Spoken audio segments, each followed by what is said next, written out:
Les douches froides, je les pratique depuis un moment, 1 an et demi, régulièrement, presque tous les jours. Mais moi, les 3 principales choses, j'ai pas envie de me compliquer. Je suis pas un scientifique. Je vais pas vous expliquer tout en détail, qu'est-ce qui se passe exactement. Mais je vois 3 bénéfices avec ces douches froides. La hausse d'énergie, la hausse de la concentration et la hausse de l'humeur. Genre même quand tu te sens mal mentalement ou que tu te sens pas trop bien, quand tu passes dans une douche froide, tu te sens mieux. Quand tu es un peu fatigué, tu te sens mieux. Quand tu as un peu des migraines et que tu vois pas très clair et que tu as du mal à te concentrer sur quelque chose, ça t'aide aussi. Par exemple, le matin en réveil, ça aide vraiment pas mal. Le matin en réveil, c'est très efficace. Et aussi, avant un entraînement, c'est très efficace aussi. Juste avant l'entraînement, ça aide aussi. Alors, moi, je fais une pierre deux coups. Je le fais le matin avant l'entraînement. Je sais pas si ça peut fonctionner pour tout le monde, mais je pense vraiment que ça devrait fonctionner pour tout le monde. Mais moi, je l'ai essayé. Moi, ça fonctionne pour moi. Moi, j'ai des résultats très satisfaisants. Des résultats qui ont dépassé mes espérances. Je pensais pas que ça allait être aussi efficace. Il faut l'essayer pour comprendre. Maintenant qu'on sait pourquoi on a envie de faire la douche froide, comment on va faire une douche froide? Petite information sur la douche froide. Alors, quand je dis douche froide, de préférence une douche froide à 10 degrés à peu près. Alors, vous allez me dire, 10 degrés, c'est trop pour moi pour l'instant, c'est trop froid. Oui.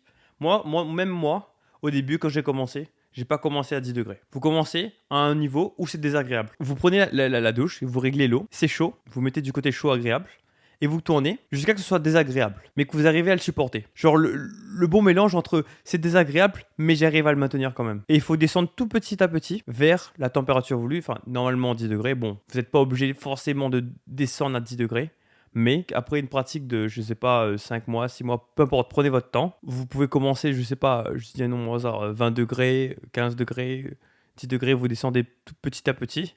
Et après, il ne faut pas évidemment descendre dans des températures extrêmes.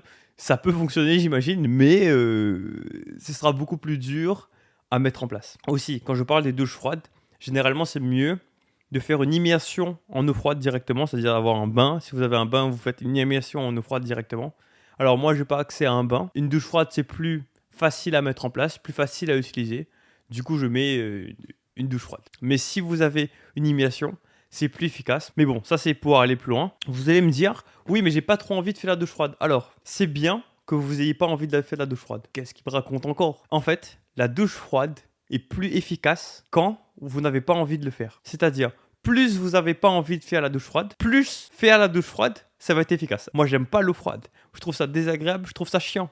Alors, ça fait un peu plus d'1 an que je fais ça. C'est très chiant, c'est très désagréable. Genre, le moment pendant que tu es dans l'eau, c'est désagréable. Tu as envie de quitter chaque seconde qui passe dans l'eau froide, tu as envie de quitter l'eau froide. Mais après, une fois que tu as fini ton bordel, boum, tu sors de l'eau, c'est bon. Aussi, il faut parler du temps que tu dois rester sous l'eau froide. Au début, tu peux rester pas très longtemps, mais tu devrais pouvoir progresser vers la minute, à peu près. Tu peux commencer avec 10 secondes, tu peux commencer avec 20 secondes, 30 secondes, tu augmentes. Mais il faudrait se trouver vers 1 minute, 1 minute 30 à peu près, 2 minutes. D'ailleurs, mes sources sortent exclusivement Dr Andrew Huberman. Il a une chaîne YouTube où il explique ça. Il a des podcasts où il explique ça. Moi, je l'ai écouté dans ses vidéos de YouTube et dans son dernier podcast avec Joe Rogan. Il a expliqué ça bien en détail. Vous pouvez aller voir directement pour voir les explications en détail. Mais moi, malheureusement, je ne peux pas donner des informations très techniques par rapport à ça, vu que je ne comprends pas exactement ce qui se passe. Mais je peux faire une sorte d'explication de surface. En gros, ce qui se passe quand vous faites une douche froide, votre corps il a une certaine température. Et quand vous rentrez sous la douche froide, naturellement, votre corps va descendre en température. Le froid touche votre corps devient froid. Oui. Sauf que généralement, votre corps se laisse pas faire. Vous n'allez pas vous faire congeler d'un coup comme ça. Votre température va commencer à baisser et votre corps va lutter et essayer de se réchauffer. C'est-à-dire que pendant que vous êtes sous la douche froide, l'eau refroidit votre peau et votre corps se dit bon, on va essayer de réchauffer quand même le corps pour pas qu'on meure quoi. Et après il s'adapte à ça, il continue à chauffer le corps. Et au moment où vous sortez de la douche froide, le corps a encore un peu d'inertie, il croit qu'il y a encore l'eau froide qui va arriver. Du coup, il continue à chauffer le corps. Ce qui se passe, c'est qu'à la fin, votre température corporelle va augmenter. C'est que ça va réchauffer votre corps. La douche froide a pour résultat de réchauffer votre corps. Et réchauffer votre corps, ça aide pour le réveil, ça aide pour l'énergie, ça aide pour beaucoup de choses. Petite note, les douches chaudes sont pas mal avant de dormir et après un workout. C'est la même chose. C'est après on regarde, ça détend, on est tranquille. Et ça aide aussi avant de dormir. Ça fait l'inverse.